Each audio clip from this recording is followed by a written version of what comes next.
On the glass-terraced balcony of the Xerodon Royal Palace, Princess Kael Tharavilis stood silently watching the polluted moons rise over the scoured wastelands of her homeworld. Twin emerald suns were setting in the distance, casting long shadows across the crystalline spires of the capital city. The air shimmered with the faint glow of atmospheric purifiers working tirelessly to make the outside world breathable. If only barely. Kael to the few who dared claim intimacy, traced her finger along the railing, leaving behind a trail of bioluminescent particles that danced in her wake. Born to the House of Viles, the most ancient and pure bloodline on Xerodon, she had been raised to embody perfection. Her silvery skin caught the fading light, the intricate patterns of bioluminescence beneath pulsing with anxiety she would never vocalize. "Your Highness," came a soft voice from behind. "The Regent Mother requests your presence in the alabaster chamber." Kael turned to face her handmaiden, Ilori, whose downcast eyes and rigid posture betrayed nothing of her thoughts. "Has the human ship arrived?" "Yes, Your Highness. The delegation from Earth entered our atmosphere 1 standard hour ago. They await formal reception." A knot formed in Kael's stomach. The human delegation, and with them, her betrothed. Ambassador Rowan Grant, the man she would be forced to marry to save her dying world. "Tell Mother I shall attend momentarily," Kael said, turning back to the horizon. When Ellery had gone, Kael allowed herself one moment of weakness, closing her eyes and exhaling a shuddering breath that caused the patterns on her skin to flicker erratically. The thought of being near a human, let alone touching one, sent waves of revulsion through her. From earliest childhood, she had been taught that humans were unclean, their genetics crude and chaotic, their bodies filled with bacteria and viruses, their minds undisciplined. Xerodonians prided themselves on purity of form, thought, and lineage. For millennia, they had evolved beyond the messy biological imperatives that drove lesser species. Yet her world was dying. The environmental catastrophes of the last century, caused by her ancestors' pride and technological hubris, had rendered much of Xerodon uninhabitable. Earth, with its primitive but effective environmental restoration technologies, offered the only hope, and the price of that salvation was this marriage. Kael steeled herself and made her way through the palace corridors, past silent servitor drones and ceremonial guards whose armor gleamed with the same bioluminescent patterns that adorned her skin. The alabaster chamber, where her mother held court for matters of highest importance, loomed ahead. Its doors, carved from the bones of the last great beasts to roam Xerodon, parted at her approach. "My daughter," the Regent Mother's voice echoed across the vast chamber. "Come closer." Regent Theria Velis sat upon the crystalline throne, her face a mask of perfect composure. At 270 years old, she appeared no older than middle age by human standards, though the depth of her eyes spoke of centuries of rule. "The humans have arrived," Theria stated flatly. "I have reviewed their diplomatic credentials. Ambassador Grant will be presented to you in the morning court. You will receive him with the dignity befitting your station." "Yes, Mother," Kael answered, her voice steady despite her inner turmoil. "This alliance will save our people, Kael Thara. The humans possess what we need: adaptability, resilience, and environmental recovery technology that our own scientists cannot replicate. In return, we offer them interstellar travel capabilities that would take them centuries to develop on their own. I understand the political necessity, but you struggle with the personal cost," Theria finished, her tone softening almost imperceptibly. "You are not the first royal to marry for duty rather than desire. Your own father was chosen for his genetic compatibility, not for any emotional connection I might have felt." "Father was at least Xerodonian," Kael pointed out. "And this human is still a sentient being, capable of reason and honor, if our intelligence reports are accurate." Theria rose from her throne, stepping down to stand before her daughter. "I do not ask that you love him, merely that you fulfill your duty to our people. Can you do this?" Kael met her mother's gaze. "I will not fail Xerodon." "Good. Lord Siren has requested a private audience with you before the presentation ceremony. I have granted his request." Kale's luminescence dimmed slightly at the mention of Siren, head of the purist faction and her mother's most trusted advisor. While she respected his dedication to Zirodonian traditions, his zealotry made her uncomfortable. "Now go," Theria commanded. "Prepare yourself for tomorrow. Tutor Vazine will review the ceremonial protocols with you." Dismissed, Kale retreated to her private chambers where Tutor Vazine, an ancient scholar whose skin had faded to pale blue with age, awaited. For 3 hours, he drilled her on the ancient laws of blood purity and the exceptions being made for this unprecedented alliance. The human must never touch the royal skin without express permission. Vazine recited, "His biological emissions, breath, sweat, saliva, must be contained using the purification field generators at all times in royal presence. The marriage ceremony will be conducted with full molecular barriers in place." And the... Kale hesitated, her luminescence fluctuating with embarrassment. "Consummation." Vazine's expression remained impassive. "Medical technicians will extract the necessary genetic material and perform the integration in laboratory conditions. No physical contact will be required." Kale nodded, relieved yet somehow hollow. Her entire life had been choreographed according to tradition and duty. This marriage would be no different. Sterile, prescribed, devoid of choice. Later, alone in her sleeping chamber, Kale lay awake, watching the patterns of light move across her skin. Tomorrow she would meet the human who would become her husband in name. The thought filled her with dread, yet underneath that fear lurked something else. A forbidden curiosity about this alien being who might represent her only chance to experience something beyond the gilded cage of her existence. Morning came too quickly. Kale was adorned in ceremonial robes of living crystal that amplified her natural bioluminescence. A crown of rare metals sat upon her head, signifying her status as heir to the throne. Lord Siren awaited her in the antechamber to the throne room, his tall, imposing figure blocking her path. "Princess." He bowed deeply, his own skin patterns glowing intense blue with emotion. "I must speak with you before this ceremony." "Lord Siren." Kale acknowledged him with a slight inclination of her head. "The Regent Mother mentioned you wished to see me." "I come to you not as your mother's advisor, but as someone who has watched you grow from infancy," Siren said, his voice low and urgent. "This alliance is a mistake. Humans are unpredictable. Their biology chaotic. They carry within them microorganisms that could devastate what remains of our ecosystem. The Medical Council has assured us that Ambassador Grant has undergone extensive decontamination procedures." Kale replied, repeating the briefing she had received. "Decontamination cannot change their fundamental nature."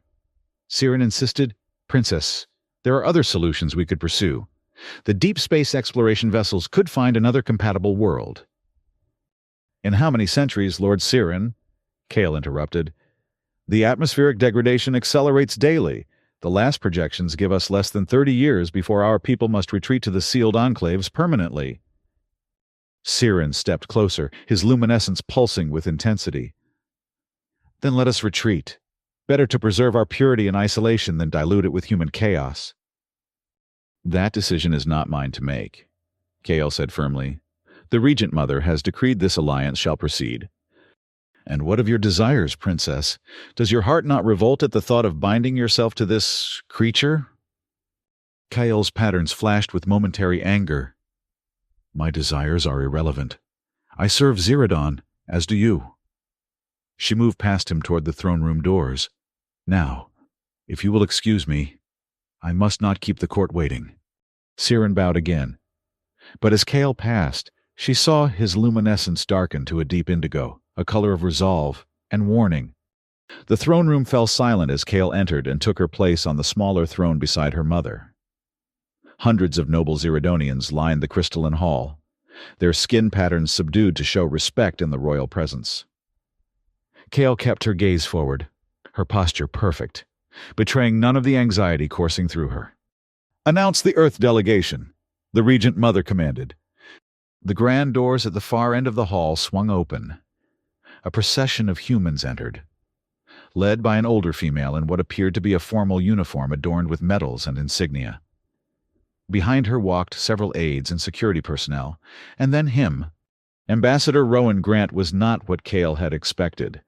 From the briefings, she had pictured someone imposing, perhaps threatening. Instead, she saw a man of average height for his species, with broad shoulders and a bearing that suggested quiet confidence rather than aggression. His uniform, though clearly of high quality, showed signs of wear, a pragmatic choice rather than one of vanity. His hair was dark with touches of silver at the temples, his face weathered by experience rather than age. He appeared to be in his 5th decade of life, young for a diplomatic marriage by Zirodonian standards, but mature for a human. As the delegation approached the throne, Cale detected something else, a scent. Despite the purification fields, a faint earthy aroma reached her, so different from the sterile air of the palace. It wasn't unpleasant, merely alien, unfamiliar. Her skin rippled with involuntary response. The human delegation stopped at the prescribed distance. The female leader stepped forward and performed a credible approximation of the Zirodonian formal bow. Regent Theria Velis, Princess Cale Thera Velis, esteemed court of Zirodon. She spoke in carefully practiced Zirodonian, her accent thick but understandable. I am Admiral Helena Chen of the Earth Diplomatic Corps. On behalf of the United Earth Government, I present Ambassador Rowan Grant. The Admiral stepped aside, and Ambassador Grant moved forward. He bowed deeply, with a grace that suggested extensive preparation.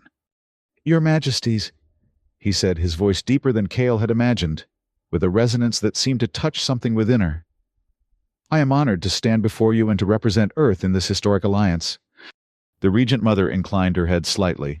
Ambassador Grant, you are recognized. Approach the throne for formal presentation to your betrothed. This was the moment Cale had dreaded. According to protocol, the ambassador would approach, kneel before her, and she would extend her hand for the ceremonial greeting, a brief touch through a molecular barrier, symbolizing the bridging of their worlds. Ambassador Grant walked forward with measured steps until he reached the base of the dais. There. He knelt gracefully, his head bowed. Princess Cale Thera Velis, I come before you as a symbol of the friendship between our worlds, and as your promised consort. Cale hesitated. This was her duty, the moment she had been prepared for, yet her hand refused to move. The court's silence grew heavy, expectant. She could feel her mother's gaze upon her, could sense the tension radiating from Lord Siren and his faction. With supreme effort, Cale extended her hand, activating the molecular barrier, an invisible field that would prevent actual contact while maintaining the illusion of touch. But as the ambassador raised his eyes to meet hers, something unexpected happened. His expression changed, not to offense or anger at her obvious reluctance, but to understanding. In those human eyes, so alien yet somehow readable, she saw compassion. Slowly, telegraphing his movement as if to give her time to withdraw, Ambassador Grant raised his hand. Instead of grasping her fingers, as protocol dictated, he simply turned his palm upward, offering rather than taking. The gesture was so unexpected, so contrary to the forceful claiming she had anticipated, that Cale found herself momentarily stunned. A murmur rippled through the court. This deviation from protocol was minor but noticeable. The Regent Mother shifted slightly on her throne, but did not intervene. Cale stared at the upturned hand before her. In that moment, she realized she faced a choice, perhaps the first real choice of her life. She could withdraw, creating a diplomatic incident but preserving her distance, or she could meet this unexpected gesture with one of her own. Her hand trembled slightly as she lowered it to hover above his. The molecular barrier hummed between them, invisible but present. Then, in a movement that sent a collective gasp through the court, Ambassador Grant gently closed his hand around hers, the barrier transmitting only the pressure and warmth of the touch, not the actual contact. The sensation was unlike anything Cale had experienced, a presence without invasion, strength without force. Her skin patterns fluctuated wildly before she could control them, betraying her surprise and confusion. "I understand your apprehension, Princess," the ambassador said quietly, for her ears alone. "I do not ask for trust that has not been earned, only for the opportunity to build understanding between us." Before Kale could respond, the Regent Mother's voice cut through the moment. "The presentation is complete. Ambassador Grant, you and your delegation will be escorted to your quarters. The formal negotiations will commence tomorrow." The ambassador released Kale's hand and rose, bowing once more to both royals before retreating with his delegation. As they left, Kale noticed Lord Sirin watching the proceedings with narrowed eyes, his skin pulsing with dark patterns of displeasure. The court dispersed gradually, leaving Kale alone with her thoughts and the lingering sensation of that strange, barrier-mediated touch. For the first time, she wondered if there might be more to humans, to this human, than she had been taught to believe. That night, Kale found sleep elusive. The day's events replayed in her mind, particularly that moment of connection with Ambassador Grant. Had she imagined the understanding in his eyes? Was it merely a diplomatic tactic, or something more genuine? A soft chime interrupted her thoughts. "Princess," came Elori's voice through the communication system. "Lord Sirin requests urgent audience." Kale sighed. "At this hour, what reason does he give?" "He claims it concerns security matters related to the human delegation that cannot wait until morning." "Very well, I will receive him in the moonlight atrium." Kale donned a simple robe over her sleeping attire and made her way to the atrium, a small garden enclosed in transparent crystal that allowed the light of Ziradan's moons to filter through. Lord Sirin awaited her, his tall figure silhouetted against the purple-tinged moonlight. "Princess," he bowed deeply, "forgive the intrusion at this late hour." "What is so urgent, Lord Sirin?"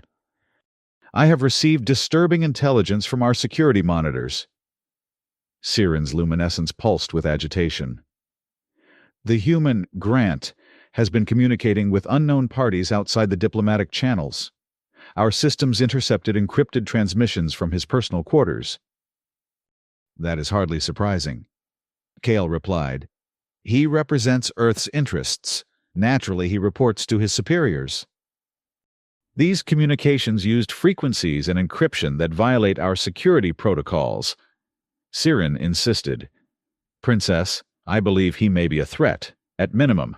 His actions constitute a breach of diplomatic etiquette that could justify suspending the marriage negotiations." Kale studied Sirin carefully. "Have you brought this concern to the Regent Mother?"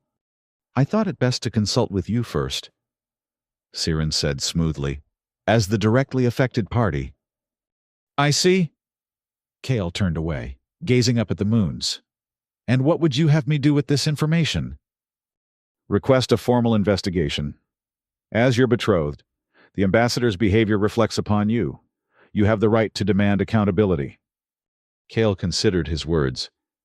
There was logic in them, yet she sensed an underlying motive. "I will consider your counsel. Lord Sirin, is there anything else?" Sirin hesitated.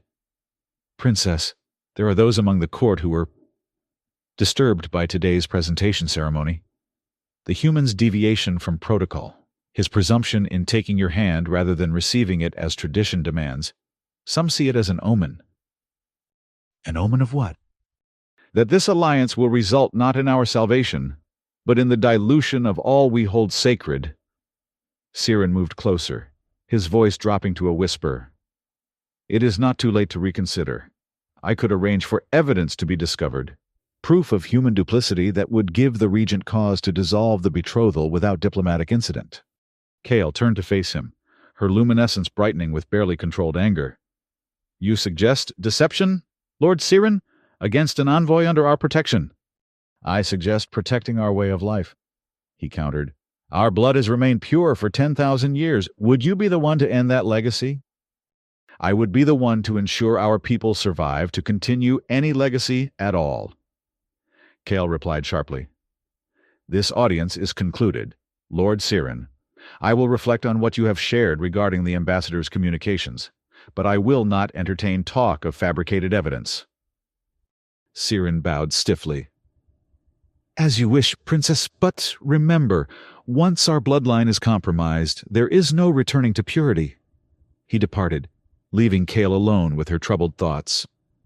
Sleep seemed even more impossible now. On impulse, Kale summoned Elori. I wish to walk in the exterior gardens, she announced. Alone. But Princess, at this hour... I will take a security drone if it eases your concern, Kale conceded. But I need air and solitude.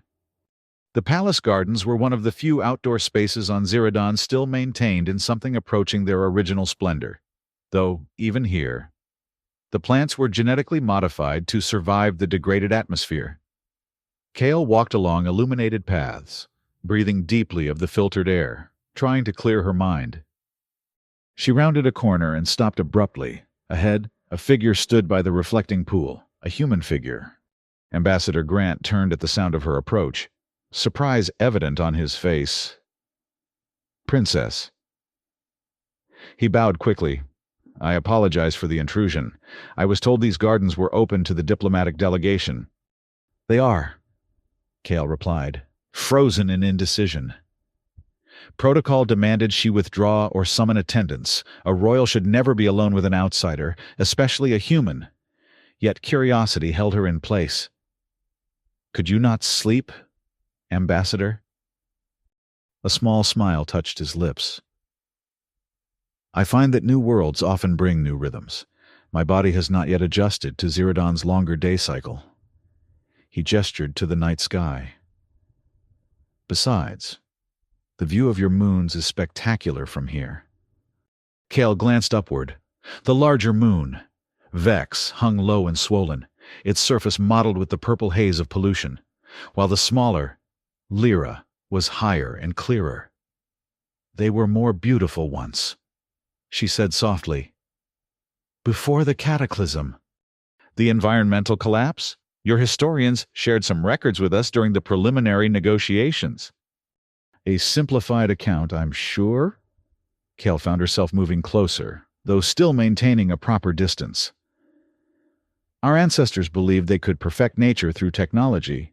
They created atmospheric processors to filter our air to absolute purity, weather control systems to eliminate unpredictable storms, even attempted to reshape our moon's orbits for optimal tidal patterns. When the systems failed, they failed catastrophically. Hubris. Grant nodded. A very human failing as well. We nearly destroyed our own world several times before we learned better. Yet you recovered, while we... Kale gestured toward the distant horizon, where the glow of the wastelands was visible even at night. Our technology was too advanced, too integrated with natural systems. When it collapsed, it created cascade failures we could not reverse. That's why Earth's primitive environmental restoration methods appeal to your scientists. Grant observed, sometimes the simplest solutions are the most robust. Kale studied him curiously. In the moonlight, without the formality of the court surrounding them, he seemed more approachable. May I ask you something, Ambassador? Rowan, please, and yes, anything. Why did you agree to this arrangement? Surely Earth could have negotiated a technological exchange without a marriage. Grant, Rowan, was quiet for a moment. The marriage was actually my suggestion. What? Kale's luminescence flickered with shock. Your mother's original proposal was for a permanent Earth settlement on Ziradan, thousands of humans living here to implement and maintain the restoration technology. I knew that would never work. Not with your peoples. Concerns about biological contamination. So instead you offered yourself as a sacrifice? Kale couldn't keep the incredulity from her voice. I prefer to think of it as a bridge. Rowan replied, one human, in a symbolic position, is easier for your people to accept than a colony. And the marriage creates a lasting bond between our worlds that a simple trade agreement might not. But the personal cost to you is mine to bear. He finished simply, Princess, I've spent my life serving as a mediator between cultures that misunderstand each other. This is merely an extension of that work. A rather extreme extension, Kale noted. Rowan smiled again, and this time Cale noticed how the expression transformed his face, creating lines at the corners of his eyes that spoke of frequent use. Life is too short for half measures, at least for humans with our brief lifespans. Besides, he added, his tone lightening, there are worse fates than being married to an intelligent, beautiful princess, even if only in name. Cale felt her skin patterns shift in what humans might have recognized as a blush. You are not what I expected, Rowan Grant. Nor you, Princess Cale Tharavilis. He bowed slightly. And now I should return to my quarters before your guards decide I'm attempting to kidnap you. Good night. As he turned to leave, Cale found herself calling after him. Ambassador, Rowan, Lord Siren believes you've been sending unauthorized communications. He may use this to challenge the Alliance. Rowan paused. The only communications I've sent were status reports to my superiors, through the channels approved during the preliminary negotiations. If Lord Siren has concerns, I'm happy to address them formally. He seemed eager to find cause to dissolve our betrothal. Are there many at court who share his views? Some. Cale admitted. The purist faction has always held significant influence. They believe any dilution of our bloodlines will destroy what remains of Ziradonian identity. While your mother's faction believes that without change, there will be no Ziradonians left to have an identity. Rowan concluded. A familiar conflict, across many worlds. You face similar situations? More than I can count. It never gets easier, but I've learned that fear of the unknown is usually at the root of such resistance. He studied her for a moment. May I ask you a question now, Princess? Cale nodded. Are you afraid of me? The directness of the question startled her. I was taught to be cautious around non-Ziradonians. That's not what I asked, Rowan said gently. Cale looked away. Yes, she admitted finally. Not of you specifically, but of what you represent. Change, uncertainty, the end of traditions that have defined us for millennia. Change need not mean destruction, Rowan suggested. Sometimes it means growth. Their eyes met across the space between them, and for a moment, Cale felt something shift in her perception, as if seeing him not as an alien entity, but simply as another being, complex and worthy of understanding. I should go, she said, suddenly aware of how improper this meeting would appear to others. Good night, Ambassador. Good night, Princess. As Cale returned to her chambers, her mind was filled with conflicting thoughts. Lord Siren's warnings echoed alongside Rowan's words. For the first time, she questioned whether the revulsion she had been taught to feel toward humans was truly justified, or merely another form of the same hubris that had nearly destroyed her world. The following days were filled with formal negotiations, ceremonial events, and carefully choreographed interactions. Cale observed Rowan in these official settings, his patience during tedious diplomatic discussions, his genuine interest in Ziradonian culture, his respectful but firm advocacy for Earth's interests. She found herself seeking opportunities to speak with him, ostensibly to discuss aspects of the impending union, but increasingly because she valued his perspective. Lord Siren watched these developments with growing alarm. His skin patterns darkened whenever he saw Cale and Rowan in conversation, and his faction began to whisper openly about the dangers of the Alliance. In court sessions, he raised increasingly technical objections to the treaty terms, clearly attempting to delay or derail the process.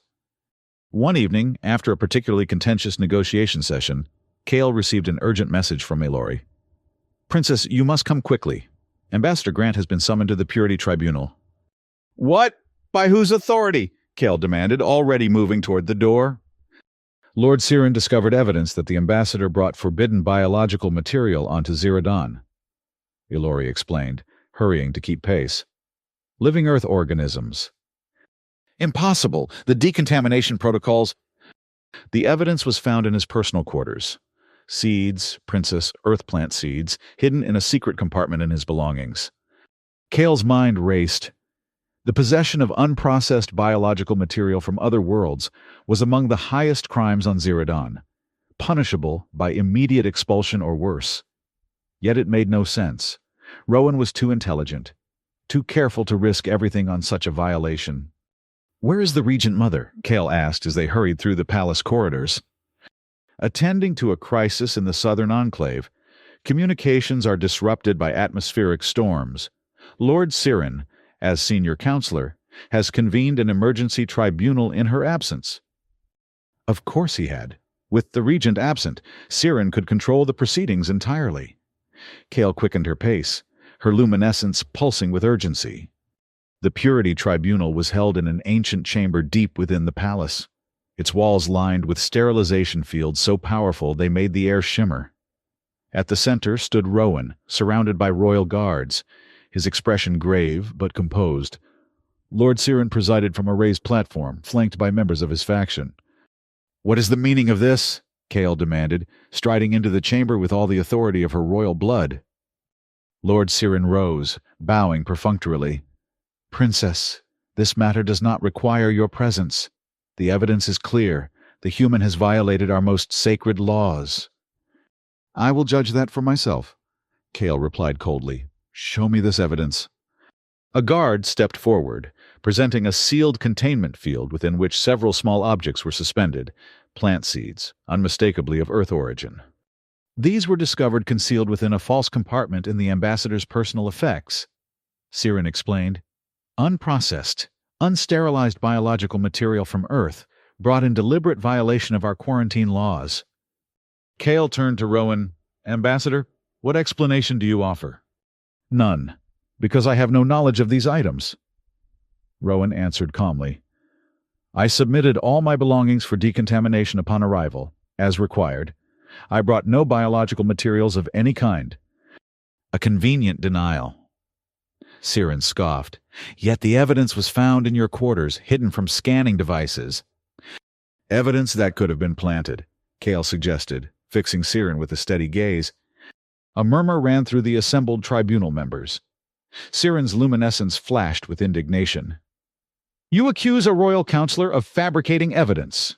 Princess, based on what? Your growing fondness for this human?" "Based on logic, Lord Siren. Ambassador Grant has demonstrated nothing but respect for our protocols since his arrival.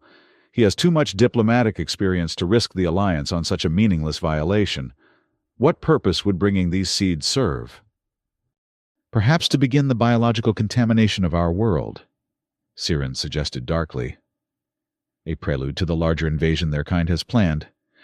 Rowan shook his head. "If Earth wanted to invade Ziradan, we would hardly need subterfuge. Your planetary defenses are impressive, but our military capabilities are well known to your intelligence services." "The law is absolute," Siren insisted. "Violation of quarantine protocols demands immediate expulsion from Ziradonian space and dissolution of all agreements with the offending party." Kale stepped forward. "The law also demands verification of evidence before judgment. I require these supposed seeds to be analyzed by an independent examiner, not one aligned with your faction, Lord Siren." "There is no time for such delays. The potential contamination is contained within your field," Kale interrupted. "Unless you suggest your own containment technology is inadequate." Siren's luminescence darkened further, but he was trapped by her logic. "Very well. The royal scientist may examine the evidence, but the human will remain in custody until this matter is resolved." "Unacceptable." Kale declared, "Ambassador Grant is a diplomatic envoy under royal protection. He will return to his quarters under guard if you insist, but he will not be treated as a criminal based on unverified allegations." A tense silence filled the chamber as Siren weighed his options. Finally, he inclined his head. "As you wish, Princess, but know that your interference in tribunal matters will be reported to the Regent Mother upon her return." "I welcome her judgment," Kale replied evenly. "This tribunal is adjourned until the evidence can be properly examined." As the guards escorted Rowan from the chamber, he caught Kale's eye briefly. In that look she read both gratitude and warning. This conflict was far from over.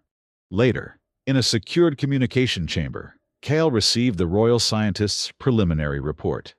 The seeds were indeed from Earth, but their genetic structure showed signs of laboratory preparation. They had been specifically modified to appear unprocessed, while actually containing marker compounds not naturally occurring on either Earth or Zerodon. Fabricated evidence. Kale murmured. Siren had overplayed his hand, yet proving his deception would be difficult, especially with her mother still absent. A soft chime indicated an incoming message from Rowan requesting a secure meeting, against all protocol and her better judgment. Kale agreed. They met in a small archive room swept clear of monitoring devices, with only a lorry standing guard outside. As soon as the door closed behind her, Rowan spoke urgently. "Princess, you're in danger. This isn't just about stopping the Alliance anymore." "Explain," Kale demanded, maintaining a safe distance. "My security team intercepted communications between Lord Siren and unknown parties outside the palace. They're planning something during the formal betrothal ceremony tomorrow, something that would eliminate both of us." "Assassination? Impossible. The security protocols can be circumvented by someone with Siren's access," Rowan finished. "Princess, I've survived 3 planetary civil conflicts and more diplomatic crises than I can count. I recognize the signs of imminent violence." Kale's mind raced. "Even if you're right, we have no proof that would convince the Royal Guard to move against a High Counselor." "Then we need to find proof. Quickly." Rowan paced the small room, his movements betraying the tension he otherwise controlled. Siren must have a base of operations outside the palace where he's coordinating with his co-conspirators. The old purification facility in the Undercity. Kale realized suddenly. It was decommissioned decades ago but never dismantled. As head of the purist faction, Siren would have access codes. "Can you get us there?" Us? Kale's luminescence flickered with surprise. You can't possibly. "Princess," Rowan interrupted gently, "I understand your world's taboos about proximity to humans. But if Siren succeeds, both our peoples lose. I'm trained for covert operations, and you know the facility. We need each other." Kale stared at him, conflicted. Everything in her upbringing screamed against such close cooperation with a human. Yet the Alliance, and possibly their lives, depended on stopping Siren's plot. "I'll need to change," she said finally. "These robes would attract attention in the Undercity." "I'll meet you at the East Service Corridor in 30 minutes, Rowan replied, relief evident in his voice. "Bring only what you absolutely need." As he turned to leave, Kale called after him. "Ambassador, why risk yourself for this alliance? You could simply return to Earth. Warn your people about Siren's faction." Rowan paused at the door.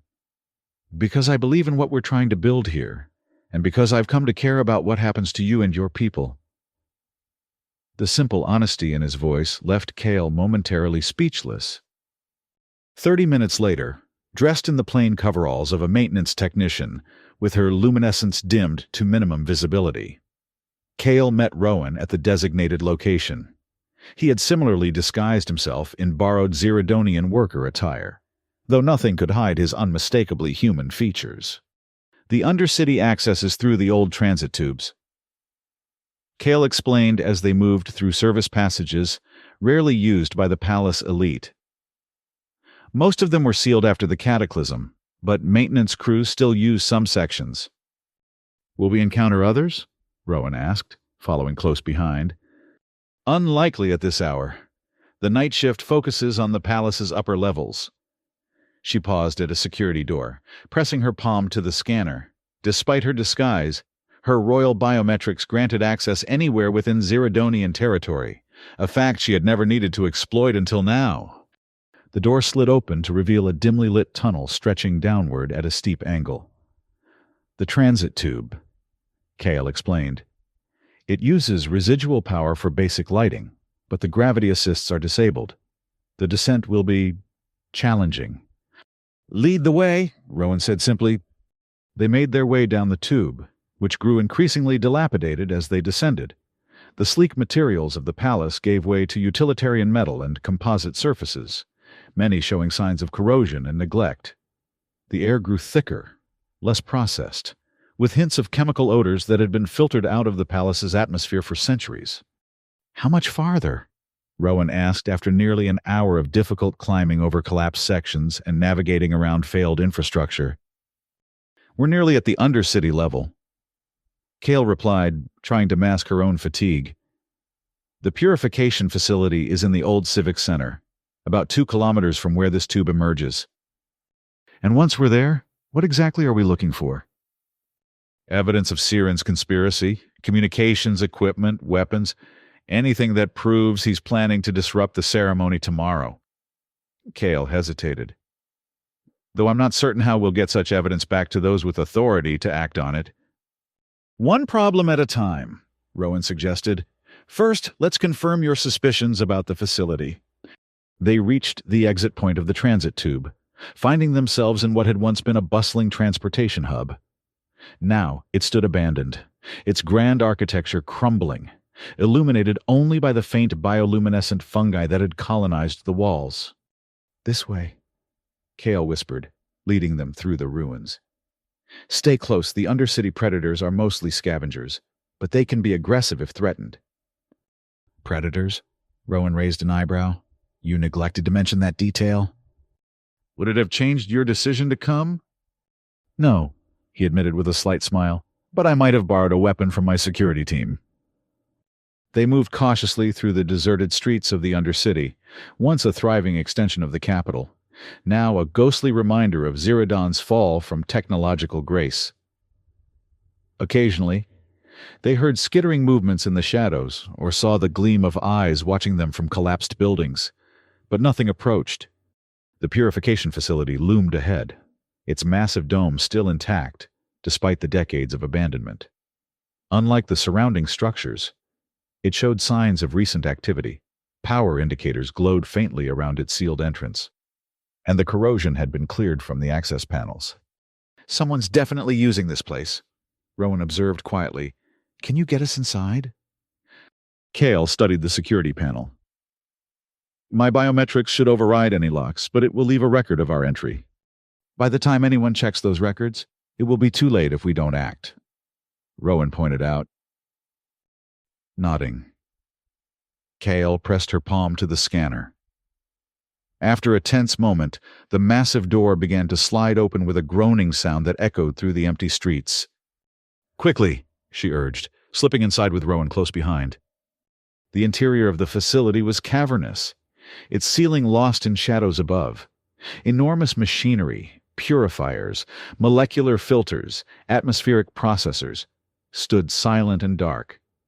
But toward the center of the vast space, light and sound emanated from what appeared to be a recently constructed command center. They crept closer, taking cover behind derelict equipment.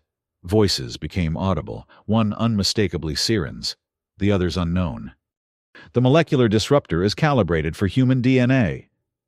Siren was saying, when activated during the ceremonial joining, it will target the ambassador instantly. The energy release will appear to be a tragic malfunction of the molecular barrier, regrettable, but not suspicious. And the princess? Asked another voice. Collateral damage, unfortunately, Siren replied with chilling indifference. Her martyrdom will rally the people behind the purest cause. The regent will have no choice but to abandon the Earth Alliance and accept our protection protocols. Kale felt cold horror wash over her. Siren planned not only to assassinate Rowan but to sacrifice her as well, using their deaths to seize power. We need to document this, Rowan whispered, reaching for a small device concealed in his clothing, some kind of recorder. Before he could activate it, a sharp sound cut through the air, the warning cry of a sentinel drone. They had been detected. Intruders, Siren's voice rang out. Secure the facility! Run, Rowan urged, grabbing Kale's arm instinctively. In any other circumstance, such direct contact would have been shocking, forbidden. Now. Kale barely registered it as they fled toward the entrance. Behind them, the whine of energy weapons and the clatter of pursuit echoed through the cavernous space. They burst through the facility doors, but their escape route was already blocked. A group of armed figures, mercenaries by their mismatched equipment and non-Zirodonian features, stood ready, weapons aimed. The princess, one growled in heavily accented Zirodonian. Siren wants her alive. And the human? Asked another. Kill him! Everything happened in a blur. The mercenaries fired. Rowan shoved Kale aside, taking a glancing hit to his shoulder that spun him around but didn't drop him. Kale, acting on instinct rather than training, pressed her palm against a nearby emergency panel, a remnant of undercity infrastructure. Ancient defense protocols activated, and a containment field sprang up between them and their attackers. It won't hold long, Kale gasped, helping Rowan to his feet. This way, there's another exit through the maintenance tunnels. They fled deeper into the undercity, the sounds of pursuit fading temporarily as their attackers sought to circumvent the containment field. Rowan pressed a hand to his injured shoulder, his face tight with pain, but his pace steady. Are you all right? Kale asked, surprising herself with the depth of concern in her voice. I've had worse, he grimaced, but we need to find somewhere to regroup. They'll be after us as soon as they break through that field. Kale led them through a maze of collapsed structures and abandoned tunnels, finally stopping in what had once been a civic archive, a subterranean chamber filled with data storage units long since powered down. We should be safe here temporarily, she said, helping Rowan sit against one of the inactive servers. Let me see your wound. Rowan hesitated. Princess, your customs are less important than your life right now, Kale finished firmly. Remove your outer garment. With a nod, Rowan carefully peeled back the damaged coverall, revealing an angry burn across his shoulder where the energy weapon had struck. Kale examined it with clinical detachment, though her luminescence betrayed her distress. The weapon was set to stun, not kill, she observed. Small mercy. I can treat this, but... She hesitated. But it requires contact. Rowan finished. Princess, if you're uncomfortable... No, Kale decided. You risked your life to protect me. I can overcome my conditioning. She removed a small medical kit from her belt, standard equipment for all Xeridonians venturing into potentially hazardous areas. From it, she extracted a healing patch infused with nanites programmed for tissue regeneration. Taking a deep breath, Kale deactivated her personal molecular barrier, the thin protective field all Royal Xeridonians maintained in public spaces. For the first time, she would touch another being without protection. Her fingers trembled slightly as she placed the healing patch over Rowan's wound. The contact was brief, clinical, yet the sensation sent an unexpected shock through her system. Not revulsion as she had been taught to expect, but something entirely different. Warmth, connection, the simple reality of another being's existence, communicated through touch. Rowan watched her face, his expression gentle. Thank you, he said softly. Kale withdrew her hand quickly, reactivating her barrier. The nanites will accelerate healing and prevent infection, she explained, her voice carefully controlled. But we need to get back to the palace. Siren's plan is already in motion. The ceremony is scheduled for tomorrow morning. We have no evidence. Rowan pointed out, it's our word against a high counselor's. There's one person who might believe us, without evidence, Kale said after a moment's thought.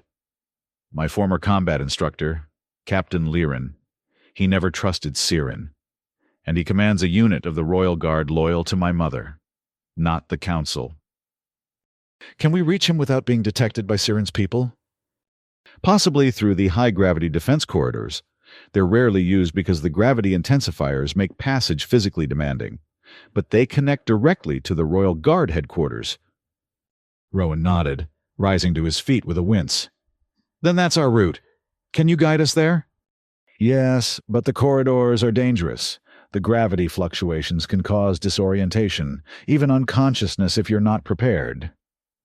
I've trained in variable gravity environments, Rowan assured her. I can manage. They left their temporary shelter cautiously, making their way deeper into the Undercity. The distant sounds of their pursuers echoed occasionally, but Kale's knowledge of the abandoned sectors kept them one step ahead. After an hour of tense navigation through crumbling infrastructure, they reached a heavily reinforced door marked with warning symbols in ancient Xeridonian script. The entrance to the defense corridors, Kale explained, placing her palm against the security scanner. Once we're inside, we'll need to move quickly.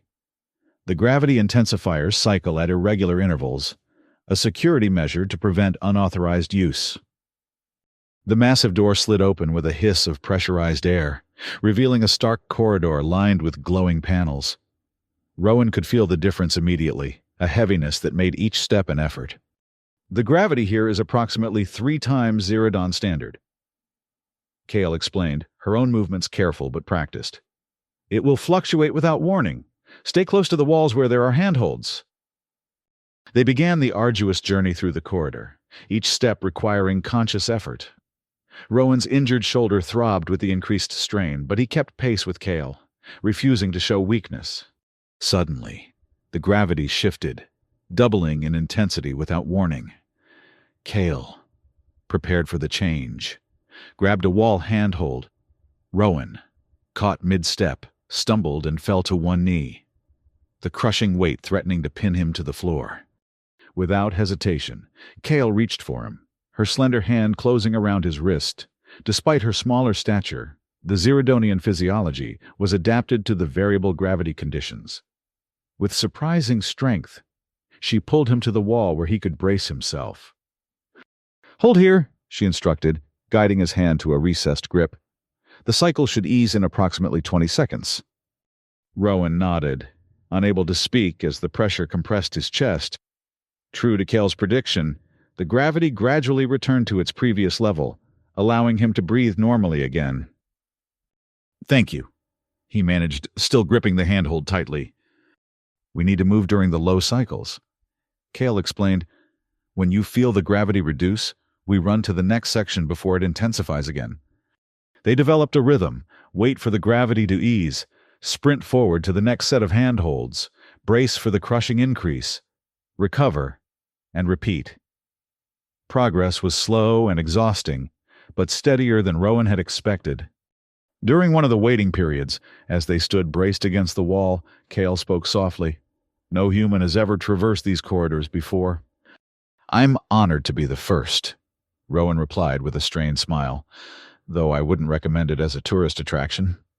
To his surprise, Kale's luminescence flickered in what he had come to recognize as amusement. "You make jokes in the face of danger. I've noticed this human trait before. Humor helps us cope with stress." Rowan explained, "And frankly, Princess, this has been a rather stressful day." "Indeed." Kale's expression grew serious again. "Why did you do it? Push me aside when the mercenaries fired?" "Instinct," Rowan answered simply. Then, after a pause, "And because your survival matters more than mine, to your people, to this alliance." "Not according to the treaty terms," Kale pointed out. "They specify mutual value and protection." "Some things transcend treaties, Princess." Before Kale could respond, the gravity eased suddenly, more dramatically than before. "Quick," she urged. "This is a major cycle shift. We can cover twice the distance." They pushed away from the wall, moving rapidly down the corridor. But as they reached the midpoint of their sprint, something went wrong. Instead of gradually increasing, the gravity spiked violently, far beyond the normal cycle. Rowan was slammed to the floor, the breath crushed from his lungs. Beside him, even Kale struggled to remain upright. "Sabotage," she gasped, fighting to reach the emergency override panel several meters ahead. "Siren must have detected our entry." Rowan watched in admiration as Kale, despite the crushing gravity, forced herself forward inch by agonizing inch. Her determination was incredible, her slender form fighting against forces that would have killed a human instantly. With a final surge of effort, she reached the panel and pressed her palm against it. The gravity normalized immediately, leaving them both gasping on the floor of the corridor. "Are you all right?" Kale asked, crawling to Rowan's side. "Defining. All right," rather broadly. He managed between breaths. "But I'll live. You saved us." "We saved each other," Kale corrected, helping him to his feet. "The override has locked the gravity at standard levels, but it will also have triggered an alert. We need to hurry." The remainder of their journey through the defense corridors was mercifully uneventful, though the physical toll of their ordeal was evident in their labored movements. Finally, they reached a heavily secured door marked with the insignia of the Royal Guard. "We made it," Kale said with relief, placing her palm on the scanner. The door slid open to reveal the surprised face of a guard officer. "Princess," he exclaimed, immediately dropping to one knee. "We've been searching for you since you disappeared from the palace." "Captain Liran," Kale addressed him urgently. "We need your help. Lord Siren is planning to assassinate Ambassador Grant and myself during tomorrow's ceremony." The captain's expression hardened. "A serious accusation. Your Highness, do you have evidence?" "We heard him discussing the plot at the abandoned purification facility in the Undercity," Rowan explained. "He's modified the molecular barrier to create a disruptor targeted at human DNA." Captain Liran studied them both. The princess in dirty maintenance coveralls, the human ambassador clearly injured, both exhausted from their journey through the defense corridors. "I've never trusted Siren," he said finally, "but challenging a high counselor requires more than hearsay, even from the royal heir." "The regent mother," Kale realized. "Has she returned from the southern enclave?" "Yes, Your Highness. She arrived an hour ago and has been demanding updates on your whereabouts." "Then take us to her immediately," Kale commanded. "She'll know what to do." The reunion with the regent mother was tense.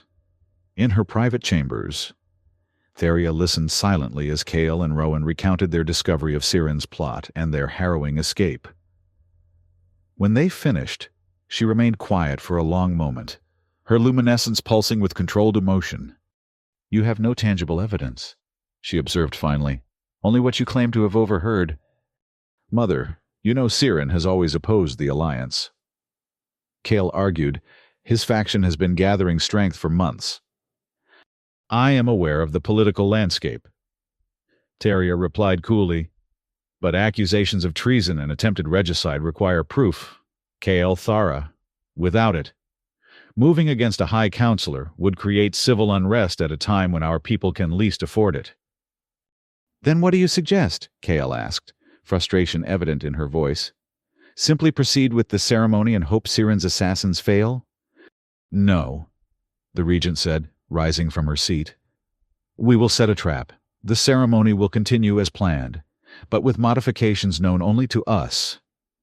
Captain Liran, you will personally inspect and secure the ceremonial chamber. Ambassador Grant, you will be provided with a personal shield generator, discreetly."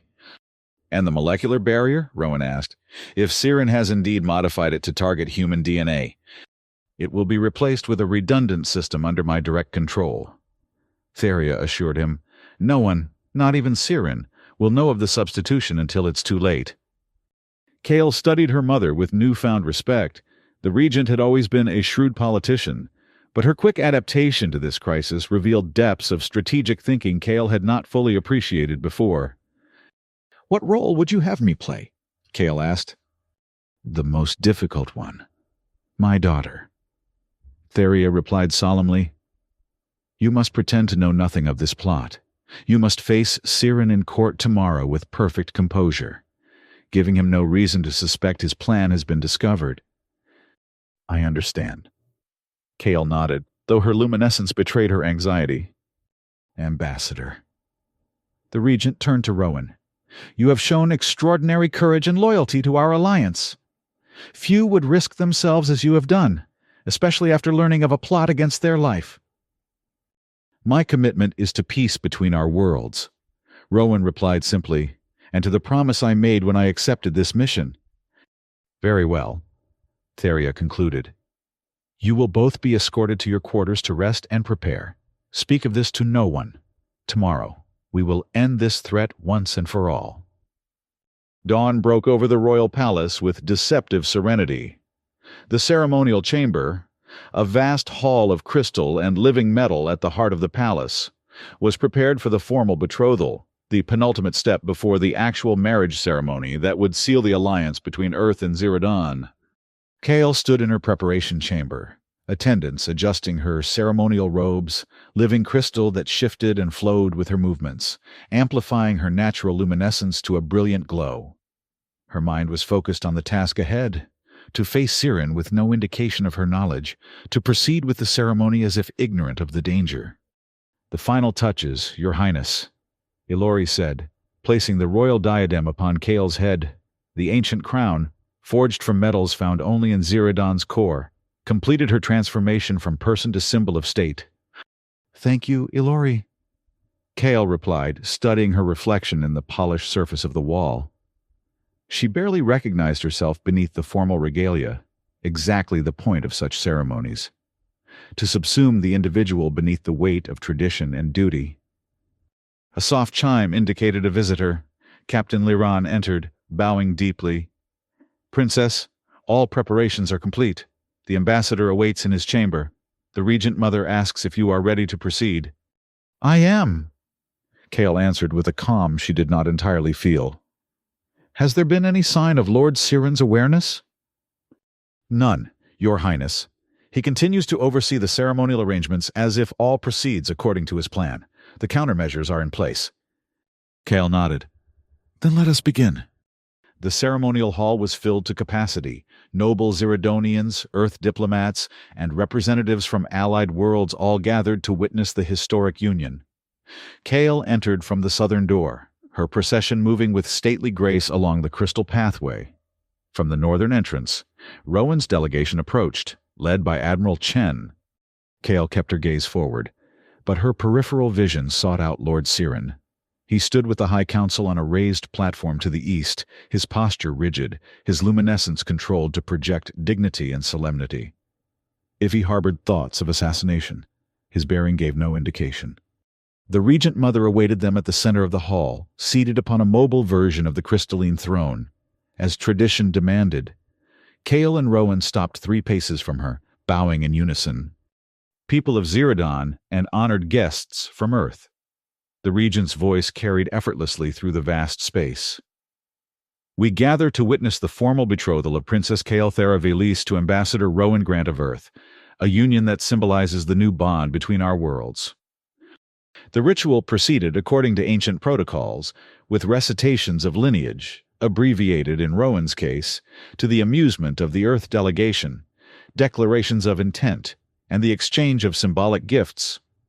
Throughout, Kale maintained perfect composure, though her awareness was heightened to every movement in the hall, every subtle shift in Siren's position.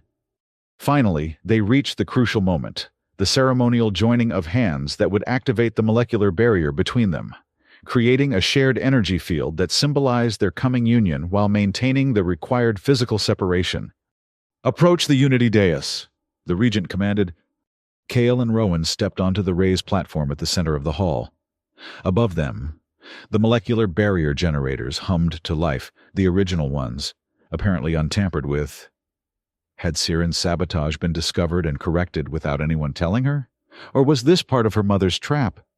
"Extend your hands," the regent instructed.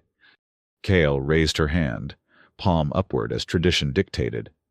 Rowan mirrored the gesture, his palm hovering above hers. Between them, the molecular barrier shimmered into visibility, a gossamer curtain of energy that would allow the simulation of touch without actual contact. This was the moment. If Siren's plan remained in effect, the barrier would transform into a lethal weapon targeted at Rowan's human DNA. Kale tensed imperceptibly, ready to act if necessary. "With this joining, 2 worlds begin their path to unity," the regent intoned. "Let the barrier between them be maintained yet bridged, separate yet connected." At her words, the barrier intensified, its glow strengthening. For a heartbeat, all seemed normal. Then a discordant hum emanated from the generators, the sound of sabotage technology activating. In that instant, several things happened simultaneously. Lord Siren rose from his seat, his hand moving to a concealed control device. Captain Lyran and his guards moved to intercept him, and in the center of the hall, the molecular barrier between Kale and Rowan began to transform, its color shifting from silver to a malevolent red. "Now!" the regent commanded. The backup system activated instantly, overriding the sabotage barrier. But something went wrong. Instead of simply neutralizing the weapon, the conflicting technologies created a feedback loop. Energy surged wildly, the barrier fluctuating between states. Siren, seeing his plan disrupted, abandoned subtlety. "Traitors!" he shouted, activating a secondary device. Throughout the hall, hidden weapons emerged from decorative fixtures, targeting the Earth delegation. Chaos erupted. Diplomats scattered, seeking cover.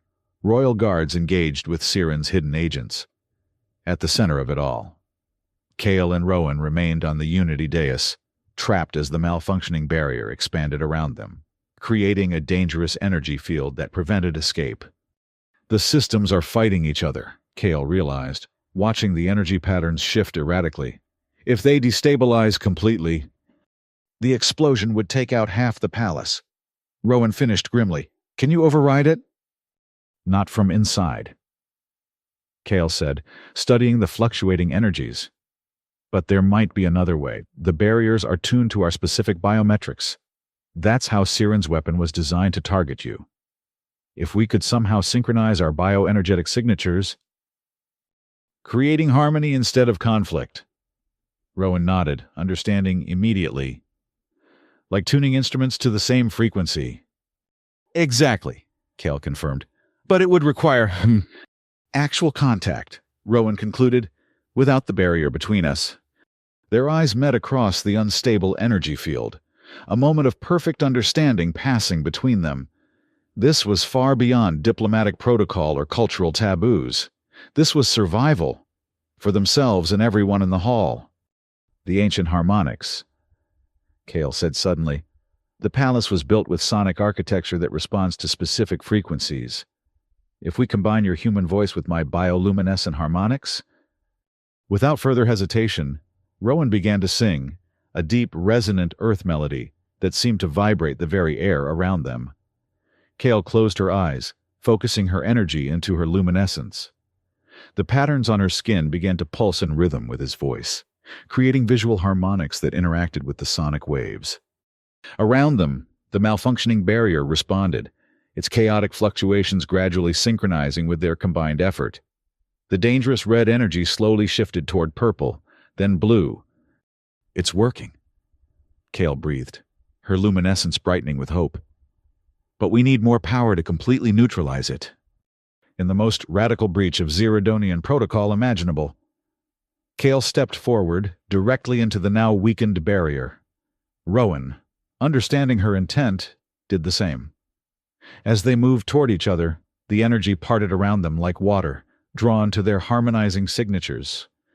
When their hands finally met, skin to skin, human to Zerodonian, without any barrier between, a surge of pure energy radiated outward. The malfunctioning systems reset instantly, the weapons throughout the hall powering down as the harmonics disrupted their control signals. At the edge of the hall, Lord Siren watched in horror as his carefully orchestrated coup collapsed. With a cry of rage, he activated his personal shield and charged toward the dais, a ceremonial blade drawn. "You would destroy everything we are," he shouted at Kale. "Better to die pure than live contaminated." Before he could reach them, the harmonic wave generated by Kale and Rowan's connected energies hit his shield. Instead of repelling it, the shield, designed with the same technology as the molecular barrier, absorbed and amplified the harmonics. Siren stumbled, his weapon falling from his grasp, as the purifying energy washed over him. He collapsed to his knees, his luminescence fluctuating wildly as the harmonics disrupted his control. What? What is happening to me?" he gasped. "Harmony," Kale answered simply. "The very thing you feared would destroy us is saving us instead." The crisis passed as swiftly as it had erupted. Royal guards secured Siren and his co-conspirators. The Earth delegation, recovered from their initial shock, stood in awe at the display of cooperation between their ambassador and the Zerodonian princess. And at the center of it all, Kale and Rowan remained connected, physically and symbolically, their joined hands a living embodiment of the bridge between worlds. The aftermath of what came to be called the Harmony Incident transformed Zerodonian society more quickly than anyone could have predicted. The Regent Mother, moved by her daughter's courage and the undeniable evidence that contact with humans had saved rather than destroyed them, formally dissolved the ancient laws of isolation. "For too long, we have mistaken purity for strength," she declared in a historic address to the people.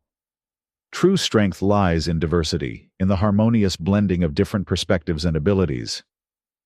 Today marks the beginning of Zerodon's reintegration with the galactic community. The formal marriage ceremony between Cale and Rowan proceeded without further incident, though with significant modifications to the traditional protocols. The molecular barrier, once considered essential, was replaced with a simple silk ribbon that joined their hands without separating them, a symbolic acknowledgement that barriers could connect as well as divide. Siren, stripped of his titles and authority, faced judgment for his treason. Yet in an unexpected act of mercy, Cale spoke in his defense. His actions were wrong, but they stemmed from fear, not malice. She told the tribunal. He sought to protect our world as he understood it. Let him see the new Ziradan we are building, and perhaps he will understand there was never anything to fear. The former Lord was sentenced to work in the environmental restoration projects being established with Earth's assistance, a fitting penance that would show him firsthand the benefits of the alliance he had opposed. In the months that followed, changes rippled through Ziradonian society. The Earth delegation expanded, bringing scientists and environmental experts to begin the long process of healing the damaged world. Human adaptability and Ziradonian precision proved a powerful combination, yielding breakthroughs that neither species could have achieved alone. Rowan, now officially Prince Consort, surprised many by taking a genuine interest in Ziradonian culture beyond his diplomatic duties. He established a training program that taught palace guards Earth martial arts, combining human physical techniques with Ziradonian energy manipulation to create a new hybrid defense style. Kyle, for her part, found herself changed in ways she had never anticipated. The touch that she had once feared had become a source of strength and connection. The barriers, both physical and psychological, that had defined her existence had fallen away, revealing a capacity for choice and growth she had never known she possessed. One evening, exactly one Ziradonian year after their first clandestine meeting in the palace gardens, Cale and Rowan returned to that same spot. The garden had been transformed, no longer a carefully isolated recreation of pre-cataclysm flora, but a vibrant blend of Ziradonian and Earth species, growing together in harmonious symbiosis. "It's remarkable," Rowan observed, kneeling to examine a hybrid flower that combined Earth roses with Ziradonian luminescent petals. 2 years ago, scientists on both our worlds would have said this was impossible. They would have said the same about us. Cale replied, her luminescence glowing warmly in the twilight. She no longer dimmed her natural light around Rowan. He had told her once that he found it beautiful, and she had come to believe him. From a carrying pouch, Rowan produced a small container. Inside was a seedling, unremarkable in appearance, but genetically unique. The first true Earth-Ziradan hybrid plant, he explained, created not through forced laboratory integration, but through natural cross-pollination. The botanists say it shouldn't have been possible. Yet here it is. Cale smiled, touching the delicate leaves gently. Where shall we plant it? I thought perhaps the center of the garden, Rowan suggested, where everyone can witness its growth. Together, they dug a small hole in the rich soil. Cale's luminescence provided light as Rowan carefully placed the seedling in its new home. Their hands met as they filled in the earth around it. A touch that had once seemed impossible now as natural as breathing. Water from Earth, Rowan said, pouring a small vial of liquid he had carried across the stars. To remind it of one home. And light from Ziradan, Cale added, intensifying her luminescence to bathe the seedling in bioluminescent energy, to welcome it to another. As they finished the planting ritual, the twin moons of Ziradan rose over the palace. Unlike the night they had first met in this garden, the larger moon, Vex, showed patches of clearing, the first visible signs of the environmental restoration taking hold. The smaller, Lyra, reflected enough light to cast gentle shadows through the garden. The restoration teams say the atmospheric cleansing is ahead of schedule, Rowan noted, following her gaze to the moons. In another decade, parts of the wastelands may be habitable again. Because we chose to reach beyond our fears, Cale said softly. Because you had the courage to offer your hand rather than impose your will. And because you had the courage to take it. Rowan replied, turning to face her. Despite everything you had been taught. Their relationship had evolved far beyond the political arrangement it had begun as... What had started as duty had transformed into respect, then friendship, And finally, something deeper, a connection that transcended the differences between their species and cultures. The following spring, beneath the same twin suns that had witnessed their first meeting, Cale and Rowan welcomed their first child. Created through a careful blending of genetic science and natural processes, the infant represented a true bridge between worlds, Xeridonian bioluminescence glowing softly beneath skin that reflected her human heritage as well. As they stood together on the glass-terraced balcony where Cale had once contemplated her duty with dread, their interwoven hands supported their daughter as she gazed up at the twin suns with eyes that held the future of both their worlds. "What shall we name her?" Rowan asked, his voice soft with wonder. Cale considered for a moment, her luminescence pulsing gently in time with their daughter's. "Harmony," she decided, "for the force that saved us all." Around them, the palace hummed with activity, Earth scientists collaborating with Xeridonian researchers, diplomatic envoys from previously estranged worlds arriving to witness the miraculous transformation, environmental restoration teams preparing for another day of healing the wounded planet. And at the center of the palace gardens, the hybrid sapling stretched toward the sky, its roots delving deep into the soil of Xeridon while its leaves reached for the light of distant Earth, a living symbol of the truth that Cale and Rowan had discovered together, that love, like life itself, finds strength not in isolation, but in connection. As the years passed, both Xeridon and the Alliance flourished beyond what anyone had imagined possible. The environmental restoration projects expanded from the capital to the wastelands, creating islands of recovery that gradually connected into continents of renewal. Xeridonian technology, once turned inward in pursuit of purity, now reached outward, joining with human adaptability to solve problems neither civilization could address alone.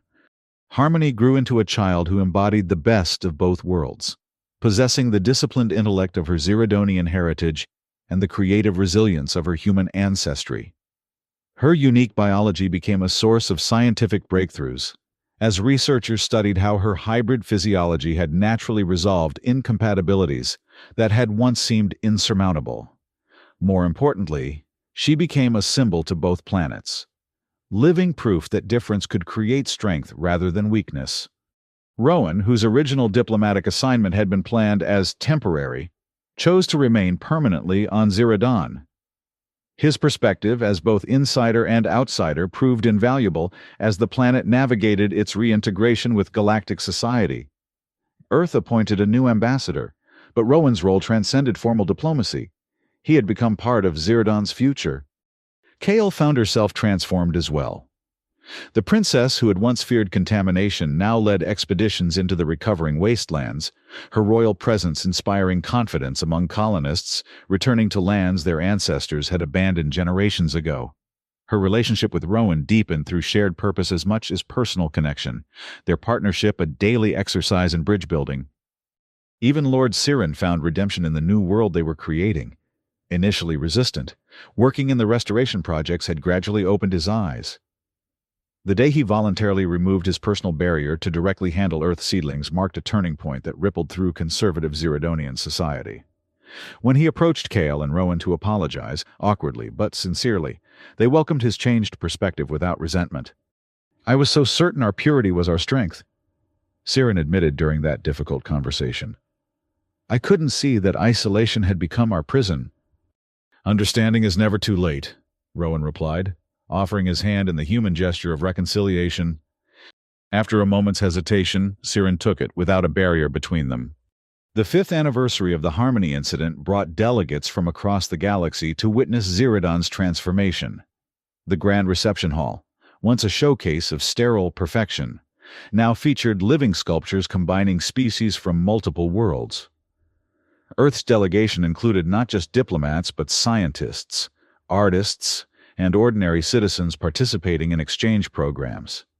During the celebration, Cale and Rowan slipped away briefly to visit their private garden, where their daughter played among plants from a dozen worlds. The original hybrid sapling had grown into a young tree, its luminescent bark spiraling with patterns that responded to sound and touch. "Did you ever imagine this?" Cale asked, watching Harmony communicate with a newly arrived Earthchild, their hands clasped without hesitation, without barriers. "Not in detail," Rowan admitted, But I always believed connection was possible. He looked at her, the years on Ziradan having left their mark in subtle ways. His skin now carried trace luminescence, a biological adaptation that doctors had thought impossible. I believed in possibility the moment you looked at me with curiosity instead of fear in that first ceremony. Kale smiled, remembering her terror at that first touch. I was so afraid of what we might lose. I never considered what we might gain. A soft chime interrupted them, a diplomatic alert. Rowan checked the message on his integrated Ziradonian communicator. The Zenthian delegation has arrived early. Their environmental crisis is apparently worse than reported. Zenthia, a world facing ecological collapse similar to what had nearly destroyed Ziradan centuries earlier. Their plea for assistance had been Harmony's idea, the child insisting that the lessons learned on Ziradan should be shared with others in need. Then we should greet them. Kale replied, her diplomatic training seamlessly merging with genuine concern. Their journey cannot have been easy. They collected Harmony, explaining the situation in terms the young hybrid could understand. Her eyes, human in shape but with the subtle luminescence of her Ziradonian heritage, widened with excitement. "Will they be afraid like you were, Mother?" she asked with a child's directness. Kale exchanged a glance with Rowan. "Perhaps," she answered honestly. "Fear of difference is natural, but so is the capacity to move beyond it." The Zenthian ship had landed on a newly constructed platform designed to accommodate various atmospheric requirements. As the airlock cycled, Kale, Rowan, and Harmony stood together, royal dignity balanced with welcoming informality, a posture carefully crafted to put nervous visitors at ease. The Zenthians emerged slowly, tall, chitinous beings with compound eyes and translucent exoskeletons that revealed internal organs in constant, rhythmic movement. Their atmosphere suits, necessary for breathing in Ziradan's oxygen-rich environment, hummed softly. The lead Zenthian stepped forward, mandibles clicking in what their briefings had explained was a gesture of respect. Princess Kale Theravelis, Ambassador Rowan Grant. The translator device rendered their complex tonal language into Ziradonian. "We come seeking wisdom from those who have walked the path we now face." Before either Kale or Rowan could respond, Harmony stepped forward, her small hand extended in greeting. "Welcome to our world," she said simply. "We've been waiting for you." The Zenthian leader's compound eyes focused on the child, then on her extended hand. After a moment's hesitation that echoed across species and cultures, they extended a delicate appendage. The brief touch, human Ziradonian hybrid to Zenthian, bridged another gulf. Later that night, as diplomatic discussions continued among the adults, Kale and Rowan stood on their private balcony, watching the twin moons rise over a changed world. "It's never easy," Rowan observed. "Every new contact, every different biology, every cultural barrier, they all require work to overcome." "But the pattern is established now?" Kale replied, her luminescence pulsing in harmony with his subtle adapted glow. "What seemed impossible becomes routine with practice." From the room behind them came the sound of Harmony's laughter as she attempted to pronounce Zenthian greeting clicks for the children of the delegation. The awkward sounds gradually improved, communication emerging from sincere effort. "She makes it look simple," Rowan smiled. "Because for her it is." Kale said she's never known a world of barriers. The larger moon, Vex, now showed significant patches of clearing where atmospheric restoration had succeeded. Environmental scientists predicted that within another decade, its surface would be completely visible for the first time in centuries. Lyra, the smaller moon, gleamed almost silver in the night sky, its orbit subtly adjusted by cooperative technologies to help stabilize Ziradan's recovering weather patterns. Rowan's arm circled Kale's waist, a casual intimacy that had once seemed unimaginable. Her luminescence brightened in response, the patterns shifting to complement his presence, a visual harmony their bodies had learned without conscious direction. "The Regent asked me today if we would consider a diplomatic mission to Earth next year."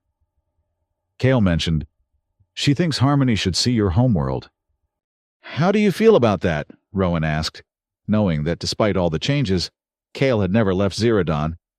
Kale considered the question, watching the stars that held countless worlds with their own challenges and possibilities. Once, I couldn't imagine leaving the palace without a full molecular barrier.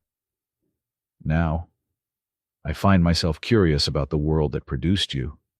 Earth will seem chaotic compared to Ziradan, Rowan warned with a smile. Messy, unpredictable, beautiful in its imperfection. Like love, Kale observed, like life itself. From inside came another burst of laughter, Zenthian and hybrid voices finding common ground in shared amusement. The sound traveled across the palace gardens, where the descendants of their first hybrid planting now grew in a grove, their luminescent branches moving slightly even in still air, responsive to the emotional energies around them. In the distance, the lights of the recovering city glimmered, no longer the sterile perfection of isolation, but the vibrant, complex radiance of a civilization embracing connection. Beyond the city, the first tendrils of green stretched into what had once been wasteland, life-reclaiming territory long abandoned. We should join them, Kale said, turning toward the sounds of cross-species diplomacy being conducted through children's play. The future won't build itself. It never does. Rowan agreed, taking her hand. But it helps to have a blueprint. Their intertwined fingers, Ziradonian luminescence and human warmth, created patterns that neither species could produce alone. As they returned to the gathering, the twin sun's last rays caught the spires of the palace, transformed from a sanctuary of isolation into a beacon of connection visible across the recovering planet. And in gardens throughout the capital, hybrid flowers turned their faces to the emerging stars, rooted in one world while reaching for countless others, just as the princess who had once feared contamination now embraced the glorious complexities of an unlimited future, hand in hand with the beings she had once feared to touch.